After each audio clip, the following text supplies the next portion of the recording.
Welcome to Issues and Answers with Diane Kinderwater. Issues and Answers is presented as a public service to inform, educate, and better the lives of New Mexicans. And now, Issues and Answers with your host, Diane Kinderwater. We're in a war out there. Hi, I'm Diane Kinderwater. Thanks for joining us on Issues and Answers. We are in a war against our children losing their childhood, against our children losing their innocence and their adolescence, our teens losing their future, and worst of all, our children losing their lives.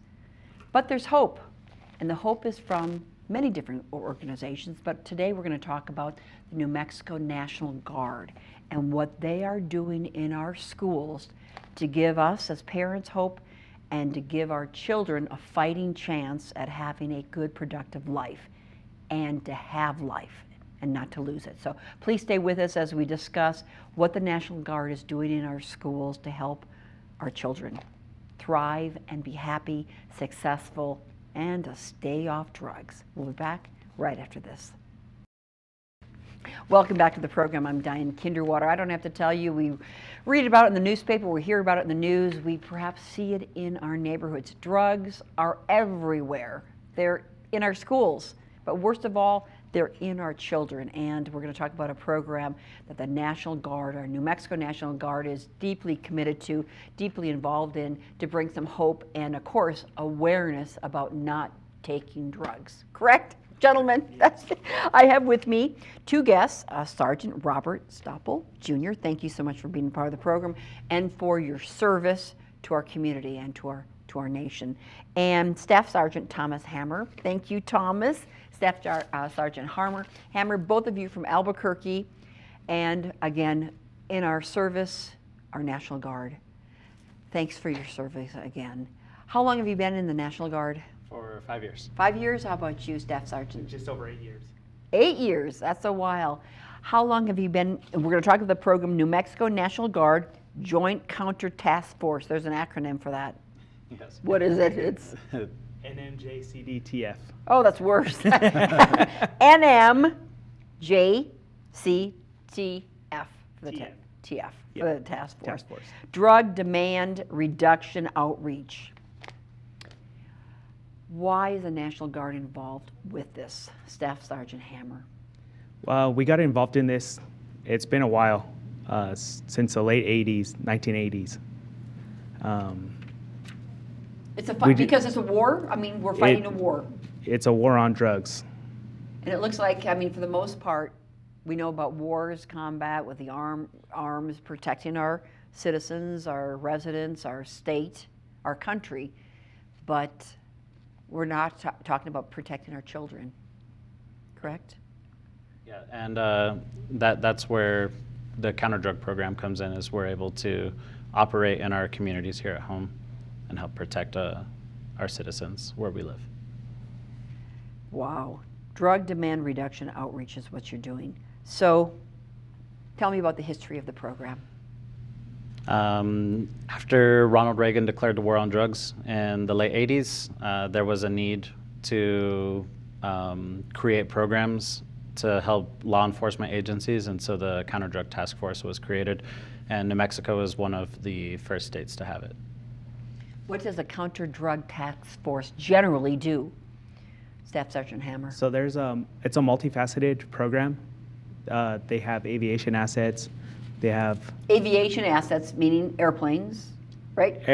It used to be airplanes and helicopters. Okay. They also have analysts that are embedded in all the three-letter agencies. What does that mean, three-letter agencies? Like DEA, FBI. CIA? We're not sure. We never know about the CIA. So they're embedded, okay. So they help analysts create cases on drug traffickers, as well as any kind of narco. Mm-hmm. So this has been a war. A lot of people say it's a failing war against the drugs because they're still here at greater numbers. But we're going to talk specifically about this program you're involved in. But it's they're in our states. I mean, I don't have to tell our audience that. Right. Right. Yeah. It's everywhere in our communities, and the good thing about our program is we're able to go out and talk to kids and community members and help them make better lifestyle choices. What is your, we're going to go into specifics, but Sergeant Stoppel, what is the main message that you're bringing to the students? To make good choices. Staff Sergeant Hammer, what's your main message to the kids? To give them their power back, to make sure that they are making the best choices for themselves and healthy choices.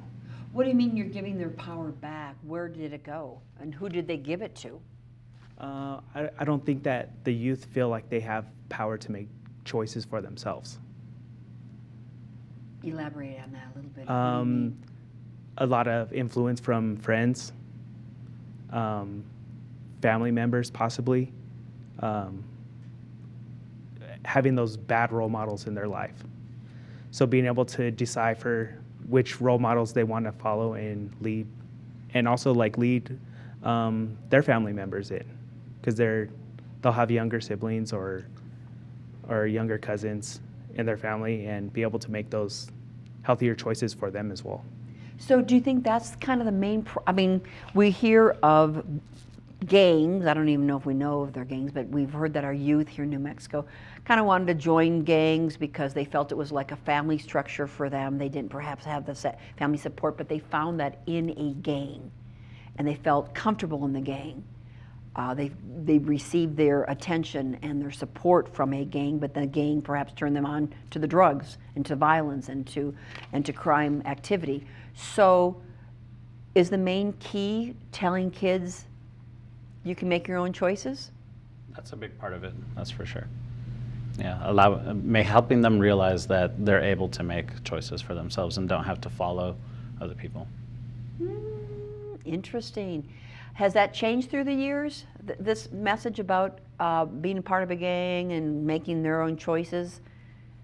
I mean, a lot of adolescents. I remember, I'm thinking back as a kid, yeah, you like to kind of follow the leader, to be a part of something, but has that changed in the 8 years you've seen? I want to see or say yes, that it has. Being out in the community and seeing those community members come up to us when we're out of uniform, and they're like, I recognize you and I want to introduce you to my parents. So I want to say yes, that we are making a change out there and seeing that change. Seeing that kids step forward and take a little bit more independence. For sure. Do you engage, we're going to talk about what you tell the kids, of course, but what do the kids tell you? A lot of times they'll come back and say, thanks for helping to influence me, right?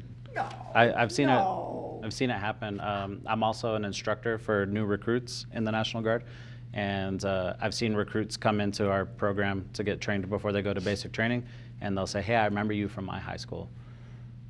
And so we helped, influence them in a positive way that they wanted to actually join the National Guard. What else have they told you, Sergeant Stoppel? That's pretty impressive. That's very impressive. Yeah. A lot of times I'll ask them, what did I teach you? And they always remember, a portion of it. What will they say? You taught me to make good choices. Yeah, that's always a good one. How about you, Staff Sergeant Hammer? What are the kids said to you? What do they say to you? While we were in class, some of the teachers like to point out some of the naughty students and saying During the class? Right before the presentation begins. But I mean, just to you personally or in front of everybody? Sometimes in front of everybody. One in particular that I can remember was the student was selling vapes in school. And throughout the year, just being there at that school, we've made a more positive influence on his life, and he stopped selling vapes in the school. And he started changing his life around, started getting better grades. So just that one person in particular just stuck out in my mind the most. And vapes, I suppose you shared with them, he's just hurting his fellow classmates because they get addicted to that. Yes. Why did he make the change? I want to say that we helped influence his change. That we helped bring more positive life into his life, and help him understand the dangers around everything as well. I mean, they are just kids. Yes. Dumb kids. I think some presidential candidates call them that, but they're kids, so they really don't know about their choices until, I guess, you come in and unless their parents are able to do that. But some parents don't, some children don't have that structure to have a parent who's able to do that. So did you ever talk to that young man afterwards? Yeah, we spoke throughout the school year, and I'd always ask him, "You selling vapes again?" He says, No, I don't do that anymore. I'm a good kid now." So. Well, we're hoping. I don't know. You got to believe that too. Do you have any other case studies, examples, Sergeant Stoppel, about the kids you influenced? Well, I mean, it happens all the time. The day that I saw you at Balloon Fiesta, a student came up to us and said, "Hey, I remember you from the summer camps." So during the summer, we work with APD and AFR to do Camp Fearless. Camp what? Camp Fearless. It's a summer program for 8 to 13-year-olds. And he recognized us from there and introduced me to his parents, and they were so excited to see us. So it was a good thing. Well, even later when we were on our way back to the truck, we saw another student that we met at one of the middle schools, and she recognized us, and she just, we were teaching her in the schools, you know, some resilience training, and she was part of Camp Fearless as well. And she recognized us, and she's like, "Hey, you want to take a picture with me?" So we took a selfie with her and talked for a moment, and then went on our way. You work here in the Albuquerque schools. There are, I think, 10 New Mexico National Guard members in your unit working on the schools, and I understand there's one in Las Cruces as well. I have a whole list right here of things that you do, but of all of this, what do you think has the biggest impact on the kids? The resiliency and empowerment classes. And that's for 5th grade, I think 5th grade through 12th. Fifth. Tell me a little bit about the resiliency and empowerment classes. Resiliency classes help them figure out how to deal with life stressors. A lot of studies show that if a young person can manage life stressors and understand their feelings, they're less likely to turn to substance use or to violent criminal behavior. Well, that's good news. Violent criminal behavior. You're working on that as well. Yeah. You're working on that as well, not just the drugs. So resiliency and empowerment, what do they need to do to face life stressors? I know some of us eat chocolate and sugars and bad food. Well, developing healthy coping mechanisms is definitely a big part of it. We emphasize a lot on physical activity, but there is a lot of other things that they can do if they're not, athletically inclined. Self-care, just taking time for themselves, reading, listening to music, and enjoying time alone is a great tool to cope with life stressors. What are the stressors that the kids facing these days? Most of the time, the kids will say their stressors are drama with friends, or maybe there's some sort of turmoil at home, like fighting amongst family members, poor communication styles. Homework stresses them out. So it could be anything, really. And them learning how to deal with those things and understand what it is that they're feeling gives them more power over their choices. Instead of reacting emotionally to this, something that we know to do is just react to make us, what they're reacting to feel good when they react poorly to a stressor. Why do they do that? I'm not sure exactly why they would react poorly to a stressor. Maybe they just don't have the skills yet, because it is definitely a skill that needs to be built on and improved on throughout their lives. And we definitely let them know that these are skills that they need to build and improve on. And with all skills, we're not great at them. We're not so great at them the very first time we try them. So that as long as they're continuing to use them, that they will get better with them. But usually, yeah. Well, I'm asking the question. I know what the answer is for me, but when you're stressed, you turn to something, to make you feel better or to take away the stress? Why do people react to a stress? Yeah, I think a lot of times they're looking for that instant satisfaction, right? So, I mean, it could be anything like like you said, eating sweets. I know that. Right. I know, that's why I brought that one up. Yeah, it could be something like that. Poor eating habits.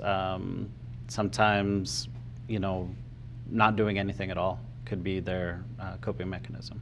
Right? They'll shut down, withdraw, and that could be negatively impacting their lives. So through this class, what do you teach them to do? I see activating events, thoughts, consequences, energy management, avoid thinking traps. Yeah, so those are all elements of a master resiliency program in the Army. It was developed by Penn State University, and we implement those elements in our classes to the youth. So we teach them things like goal setting, how to pause and think before they react. Okay, how do you do that? How do you do that? Literally, you just got to stop it and think about, what you're feeling at that moment, and try to be open to what the other person or how that situation is making you feel, and then think about how you want to respond to it. Stop and think, basically, right? Yeah. We use the term tactical pause. Just being in the military, so we bring a little bit of that lingo into the school with us. A tactical pause Tactical pause. means something intentionally. You're intentionally pausing. Yes. Of course, we have on here adverse childhood experiences. Of course, the bullying. Bullying still happening in our schools. Staff Yes, Sergeant very much so. Hammer. Still. Still. After all the education against this. Yes, and there's a lot of information on bullying in the schools. You see it in all the classrooms. This is a bully-free zone. Respect is keeping your hands to yourselves. So they're seeing a lot of this awareness being brought up in the schools already. So we're just diving a little bit further into it and actually bringing out like what bullying really is and how you can see it, all the different avenues of bullying. You gentlemen have probably relatively recent high school graduates, but so you've been in the schools other than working for this with the National Guard. How have things changed? Have you seen change in school since you graduated from high school? Technology is a big part of it. We often go to classes and we have assignments that are on paper, and the children are not used to writing. So that's probably a big change. Yeah. But the attitude, the maturity, the disrespect, what are you seeing since you were in school? It seems to be a little more allowed, right? Like when I was in school, I was definitely afraid of my teachers, right? Like if they told me not to do something, I was not going to do it.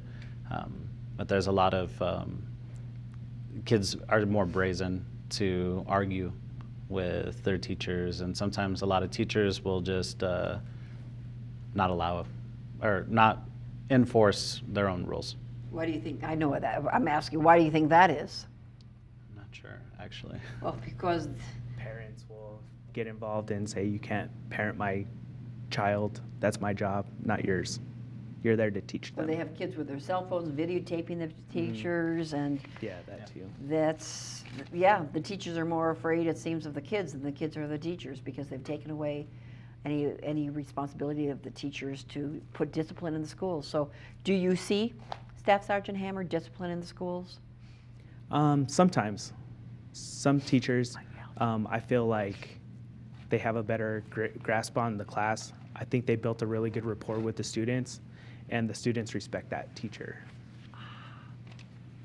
So yeah, I do see some respect in the schools. Give me an example of a school that you've gone to. We work a lot with Laguna Middle School. We have monthly visits there. Sometimes we go more than once a month. And we do that with a handful of schools in the state, and we'll visit on a recurring basis. What are some other schools? Chama Valley Independent Schools. There's 3 schools in that school district that we visit once a month.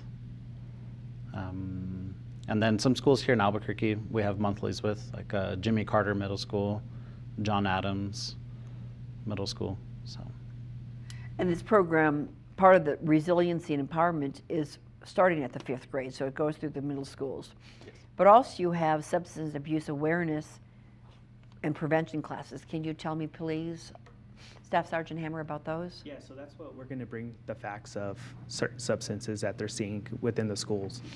For example, we have a vaping presentation that we give. It takes about 50 to 55 minutes for the class, which is about the duration of a class period. And we'll go over all the different substances that are in a vape and the different types of vape that are out there, the different components of the vape, and what can actually happen with a vape. Tell That the our students audience, are. what is a vape? A vape is an electronic device used for smoking nicotine primarily, but they also have vapes made for THC. And what are the dangers of a vape? There's a plethora of dangers similar to cigarettes, but an added one that you can get popcorn lung. I'm sorry, what? Popcorn lung.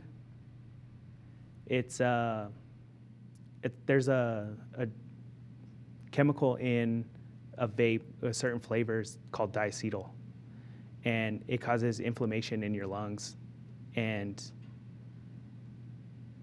it causes a lot of scarring in your lungs, and it was founded from popcorn workers. When they were making popcorn, they didn't have the proper PPE on and That's protective, personal protective equipment. equipment, okay. I didn't Yes. know when you're making popcorn you needed that. Yes, from that chemical diacetyl. So they were inhaling the diacetyl in the air, and a lot of them were getting ill from it and having trouble breathing. And that's in the vaping. Yes, a lot of vapes have diacetyl in them. It's an artificial butter flavor, so it adds that richness, that rich taste and flavor. So it's in a lot of candy, baked good type flavors, some savory flavors. There's not a lot of savory flavors, but it does So why do exist. kids vape? That's a tough question. Mostly to fit in. Yeah, a lot of influencers, especially on social media, and then their friends and family. The perception of harm is really low.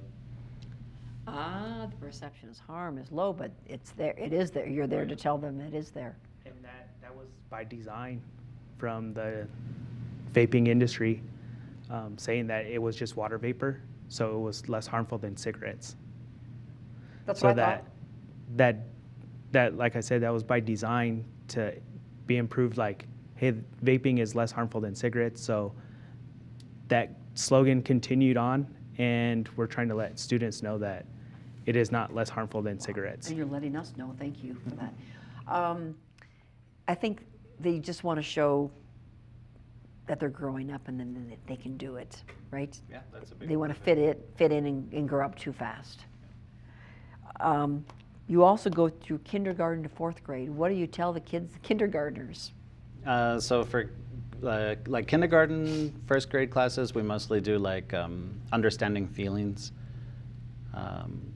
Good medicine, bad medicine is one of our presentations we give to them, where we talk about medicine safety, how to dispose of medicines, who you should take medicines from, things like that. Bullying is a big one. Internet safety. And so those are the types of classes we teach to K through 4. What do you think about these precious little kids? Like I said at the beginning of the program, we want them to have their innocence. We want them to not know about this big, bad, ugly, scary world. Right. But you go into the schools and tell them about it. Well, we go to the schools, we're often surprised by how much they know. Oh. Yeah, it's pretty shocking. But when it comes to the K through 4, we won't teach them any of like the substance use classes or anything like that. It's all basic safety and empowerment skills for them. Empowerment skills. What can you share about empowerment skills? Give us, we have 2 minutes left. One of the biggest ones that I feel like I give them the most empower them the most is goal setting. I think that's a great skill for a 6th grader to learn right now. Like I said, it's a skill. If they start building on that skill now, by the time they graduate, they'll have their goals that they set for and start achieving those goals and becoming the people that they want to become. How wonderful. That's wonderful. And to have a future. Yes, And they won't, if they have a goal, they won't have time maybe for these drugs. absolutely. So, Thank like, you. we just want them to be the most successful people in the world. Excellent. Thanks for doing that. And your favorite tip for them? Make healthy choices, make good choices. That's how we end all of our classes, is let them know that they have the power to make those choices. If parents or teachers want more information, who do they contact? Sergeant Stoppel. They can send an email to nmngddro@army.mil. Can they request that you come to the schools? Oh, yeah. Yeah. How do they, I mean, do the schools know about your program? Not a lot do. We cold call a lot of schools and do a lot of networking out in the public. But you're also working with DARE. We've heard of DARE, Substance Use Prevention, and Catch My Breath, Vaping Refusal Skills. We've heard of, well, I haven't heard of Catch My Breath, but DARE. So you work in conjunction with those programs? Yes, they actually taught us the program to where we can go out and teach with the law enforcement agency for DARE. And they'll sponsor us to go into the schools and teach that program. Great. Do you feel like you're making a difference, gentlemen? Giving hope? Definitely. I think so. You know so. I know so. Thank you so much for taking time. It was great to see you and to know that we have this and this help for our kids. Sergeant Stoppel and Staff Sergeant Hammer, thanks for being a part and for serving our community. Yes, thank you. Thank you. I'm Diane Kinderwater. Thanks for watching. We'll see you next time. Bye-bye. Issues and Answers with your host, Diane Kinderwater, is presented as a public service to inform, educate, and better the lives of New Mexicans. To comment on today's program, email us at kchftv.org or call us at 505-345-1991. Join us again for Issues and Answers with Diane Kinderwater.